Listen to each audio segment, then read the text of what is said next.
Very good morning to all the students. I am Nitish, Assistant Professor in Economics from Government College, Bhinmal. कल की class में हमने पढ़ा था क्वांटिटी थ्योरी ऑफ मनी, जिसके दो रूपों की हमने बात की थी। नंबर एक, सौदों का दृष्टिकोण, जिसे हम ट्रांजैक्शंस अप्रोच कहते हैं। नंबर एक,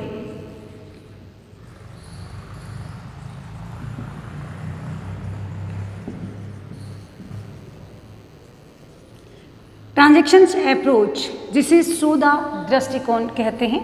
और नंबर दो, कैश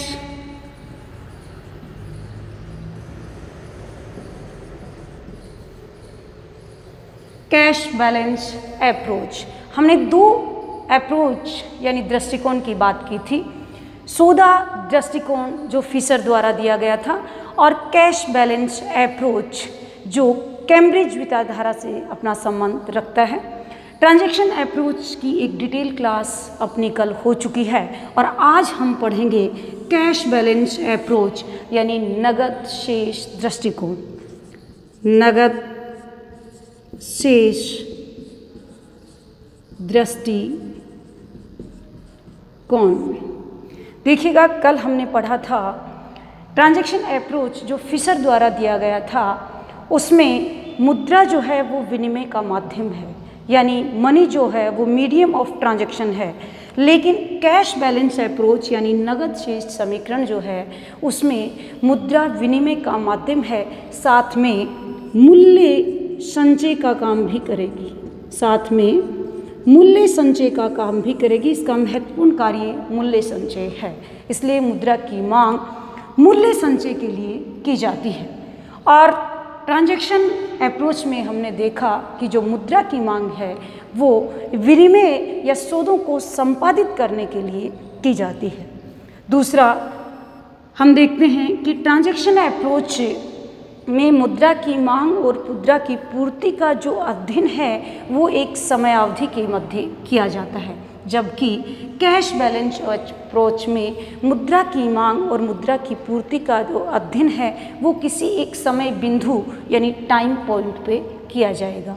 इस प्रकार हम देखते हैं कि ट्रांजैक्शन अप्रोच में जहां मुद्रा का जो अध्ययन है वो एक प्रवाह के रूप में किया जाता है, वहीं कैश बैलेंस अप्रोच में जो अध्ययन है वो एक स्टॉक के रूप में किया जाएगा।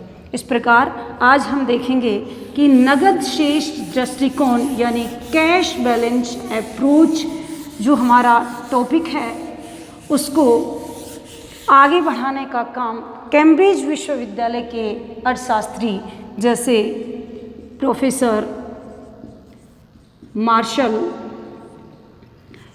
AC पीगू, डी रॉबर्टसन और प्रोफेसर JM किन्स द्वारा किया गया। यानी कैश बैलेंस अप्रोच यानी नगद शेष दृष्टिकोण जो है, इस थ्योरी को, जिसे हम कैम्ब्रिज दृष्टिकोण भी कहते हैं, ये कैम्ब्रिज विश्वविद्यालय के अर्थशास्त्रियों द्वारा संपादित किया गया है।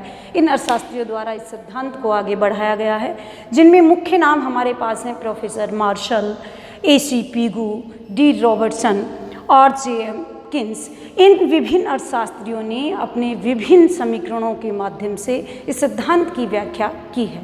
अब हम एक एक अर्थशास्त्री द्वारा दिए गए समीकरण और उसके द्वारा किस प्रकार से कैश बैलेंस अप्रोच यानी नगद शेष दृष्टिकोण की व्याख्या की गई है, इसका अध्ययन हम करेंगे। सबसे पहले हम प्रोफेसर मार्शल के समीकरण को लेते हैं कि उन्होंने किस प्रकार से कैश बैलेंस अप्रोच को डिफाइन किया है। मार्शल ने जो अपनी डेफिनेशन दी है उसमें M = KY + K-A, ये समीकरण मार्शल द्वारा कैश बैलेंस अप्रोच को डिफाइन करने के लिए दिया गया है। M जो है यहाँ पे मुद्रा के कुल स्टॉक, मुद्रा की मात्रा को रिप्रेजेंट करता है। Y कुल मौद्रिक आय को, K मौद्रिक आय का वह भाग या कुल जो देश की मौद्रिक राष्ट्रीय आय है उसका वह भाग जिसे लोग अपने पास नगद रूप में रखना चाहते हैं, एक कुल परिसंपत्तियों को डिनोट करता है और के डैश परिसंपत्तियों का वह भाग जिसे लोग अपने पास नगद रूप में रखना चाहते हैं। उसके बाद मार्शल के जो अनुयायी हैं उन्होंने इनके इस समीकरण का संशोधित रूप प्रस्तुत किया जो इस प्रकार से है, m इज इक्वल टू के वाई। वाई जो है वो कुल मौद्रिक आय को बताता है और के है मौद्रिक आय या राष्ट्रीय आय का वह भाग जिसे लोग अपने पास नगद रूप में रखना चाहते हैं। और y को हम p इंटू ओ के रूप में भी देख सकते हैं क्योंकि जो कुल राष्ट्रीय आय होती है वो उत्पादन को अगर हम प्राइस लेवल से मल्टीप्लाई कर दें तो हमारे पास कुल राष्ट्रीय आय या कुल मौद्रिक आय प्राप्त होती है। ओ है यहाँ कुल उत्पादन को डिनोट कर रहा है और पी यहाँ पे प्राइस लेवल को। अब अगर हम इस समीकरण में y की वैल्यू पुट करें तो m इज इक्वल टू के पी ओ। ये समीकरण प्रोफेसर मार्शल के अनुयायियों द्वारा प्रस्तुत किया जाता है। अब हम देखें इस समीकरण में अगर के जो नगद शेष रखने की प्रवृत्ति है उसको हम स्थिर मान लें और अगर हम कुल उत्पादन को स्थिर कांस्टेंट मान लें तो मुद्रा स्टॉक जो मुद्रा की कुल मांग है और जो कीमत स्तर है उसका प्रत्यक्ष और आनुपातिक संबंध है। मुद्रा की मांग के बढ़ने पर कीमत स्तर बढ़ेगा और मुद्रा की मांग के कम होने पर कीमत स्तर घटता है। जो ये नगद शेष सिद्धांत इसी को बताना चाहता है। मार्शल ने अपने इस समीकरण के माध्यम से यही बताया कि कीमत स्तर और मुद्रा की मांग में सीधा यानी प्रत्यक्ष और आनुपातिक संबंध है। जिस अनुपात में मुद्रा का स्टॉक बढ़ेगा कीमत स्तर उसी अनुपात में बढ़ेगा और जिस अनुपात में मुद्रा का स्टॉक घटेगा उसी अनुपात में कीमत स्तर में गिरावट आएगी। अब दूसरे अर्थशास्त्री जिन्होंने अपने समीकरण के माध्यम से मुद्रा के इस परिमाण सिद्धांत के कैश बैलेंस अप्रोच को डिफाइन करने की कोशिश की है वो हैं AC पिगू। AC पिगू ने भी नगद शेष दृष्टिकोण यानी कैश बैलेंस अप्रोच को अपने इस समीकरण से डिफाइन करने की कोशिश की जो समीकरण है m is equal to K R upon P. अब देखिएगा मार्शल ने p जो कीमत स्तर को रिप्रेजेंट कर रहा था, यहाँ p है वो मुद्रा मूल्य को बता रहा है। यानी पिगू का जो P है वो मुद्रा मूल्य को बताता है। इसके अलावा मार्शल रॉबर्टसन ने जो P है वो P कीमत स्तर को बताता है। कीमत स्तर और मुद्रा स्टॉक का सीधा आनुपातिक संबंध होता है लेकिन मुद्रा मूल्य और मुद्रा के जो स्टॉक का है वो रिवर्स रिलेशनशिप पाई जाती है। यानी मुद्रा के स्टॉक में बढ़ने पर मुद्रा का मूल्य गिरेगा और मुद्रा के स्टॉक के घटने पर मुद्रा का मूल्य बढ़ता है। उसके बाद इसके अंदर भी ठीक वही m जो है वो मुद्रा की कुल मांग मात्रा को बताता है। r कुल वास्तविक आय को रिप्रेजेंट करता है कि कुल आय का वह भाग जिसे लोग अपने पास नगद रूप में रखना चाहते हैं और P जो है वो मुद्रा मूल्य को रिप्रेजेंट करता है। मुद्रा स्टॉक में वृद्धि होने से उसी अनुपात में कीमत स्तर बढ़ता है और मुद्रा स्टॉक में कमी आने से उसी अनुपात में कीमत स्तर गिरता है। लेकिन मुद्रा का मूल्य में रिवर्स रिलेशनशिप पाई जाती है। मुद्रा स्टॉक के बढ़ने पर मुद्रा का मूल्य घटता है और मुद्रा स्टॉक में वृद्धि होने पर मुद्रा का मूल्य घटता है। मुद्रा स्टॉक में कमी होने पर मुद्रा का मूल्य बढ़ता है। उसके बाद AC पिगू ने अपने इस सिद्धांत में बैंक जमाओं को भी महत्वपूर्ण स्थान दिया है और इनका संशोधित समीकरण जो इन्होंने प्रस्तुत किया है वो इस प्रकार से है m is equal to K R upon P C plus H 1 minus C.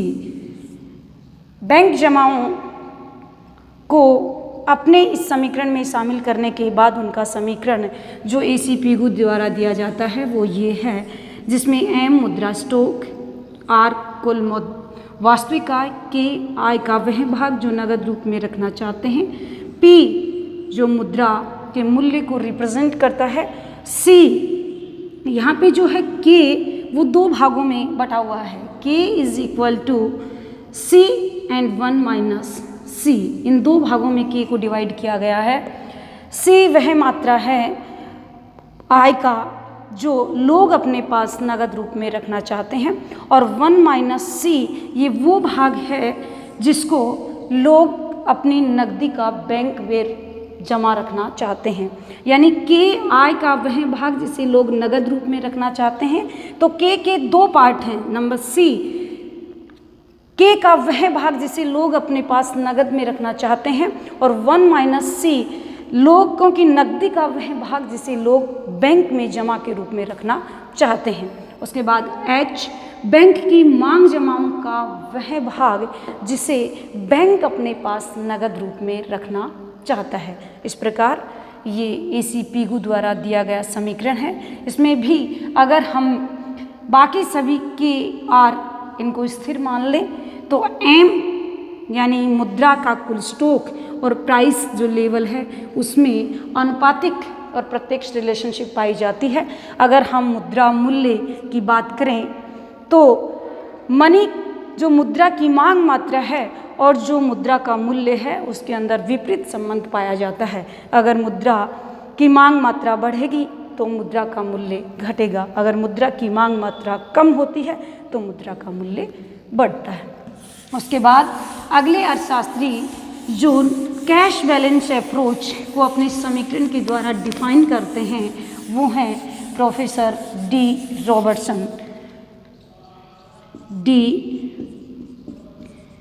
Robertson, जिनका समीकरण है M इज इक्वल टू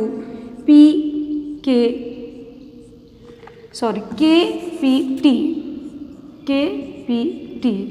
इनका जो समीकरण है वो है KPT।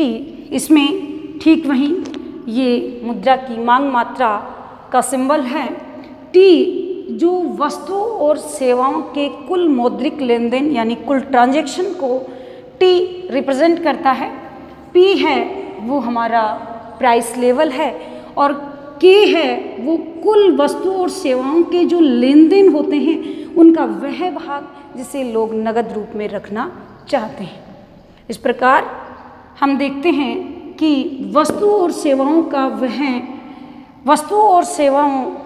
के कुल ट्रांजैक्शन जो हैं उनको अगर हम स्थिर मान लें, वस्तु और सेवाओं के कुल लेन देन हैं उनका वह भाग जिसे लोग अपने पास नगद में रखना चाहते हैं, अगर हम इसको कांस्टेंट मान लें तो P और M का प्रत्यक्ष और आनुपातिक संबंध होगा। M मुद्रा के स्टॉक के बढ़ने पर कीमत स्तर बढ़ेगा और मुद्रा के स्टॉक के गिरने पर कीमत स्तर गिरेगा।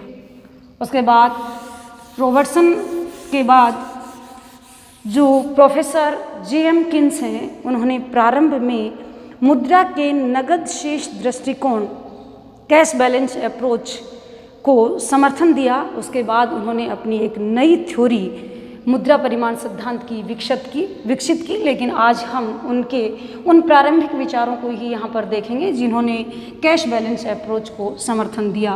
वो हैं अगले अर्थशास्त्री प्रोफेसर J.M.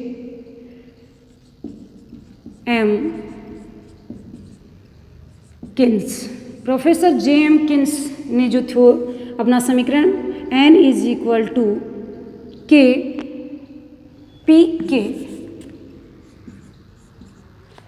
समीकरण है इनका PK, N is equal to PK। N जो है वो कुल करेंसी है, जो प्रचलन में जो करेंसी है उसको रिप्रेजेंट करता है, P जो वस्तु सेवाओं के कीमत स्तर को बताता है, और K वस्तुओं और सेवाओं के जो मूल्य स्तर का वह भाग जिसे लोग अपने पास नगद रूप में रखना चाहते हैं। उसके बाद किन्स ने भी बैंक जमाओं को अपने समीकरण में स्थान दिया, n is equal to P K plus R K dash. P N कुल करेंसी की मात्रा, पी कीमत स्तर वस्तु और सेवाओं का, के वस्तु और सेवाओं के कुल मौद्रिक मूल्य का वह भाग जिसे लोग नगद रूप में रखना चाहते हैं, और जो नगद रूप में रखना चाहते हैं उसका वह भाग जिसे लोग बैंक जमाओं के रूप में रखना चाहते हैं, और आर बैंक की मांग जमाओं का वह भाग जिसे बैंक अपने पास नगद रूप में रखना चाहता है, यानी कैश रिजर्व रेशियो आर द्वारा रिप्रेजेंट होता है। तो इस प्रकार ये हमारे पास किन्स का सिद्धांत था, जिसमें भी करेंसी की मात्रा ज़्यादा होने पर अगर हम इन सब को स्थिर मान लेते हैं तो करेंसी की मात्रा बढ़ने पर प्राइस लेवल बढ़ेगा और उसी अनुपात में बढ़ेगा जिस अनुपात में करेंसी की मात्रा बढ़ती है, और करेंसी की मात्रा के गिरने पर प्राइस लेवल उसी अनुपात में गिरेगा जिस अनुपात में करेंसी की मात्रा घटती है। इस प्रकार आज की क्लास में हमने पढ़ा कि मुद्रा परिमाण सिद्धांत का नकद शेष दृष्टिकोण, कैश बैलेंस अप्रोच, जिनको कैम्ब्रिज विश्वविद्यालय की अर्थशास्त्रियों द्वारा प्रतिपादित किया गया। कैम्ब्रिज विश्वविद्यालय के विभिन्न अर्थशास्त्री जैसे मार्शल, पीगू, रॉबर्टसन, और प्रारंभ में किन्स द्वारा इस सिद्धांत को आगे बढ़ाया गया।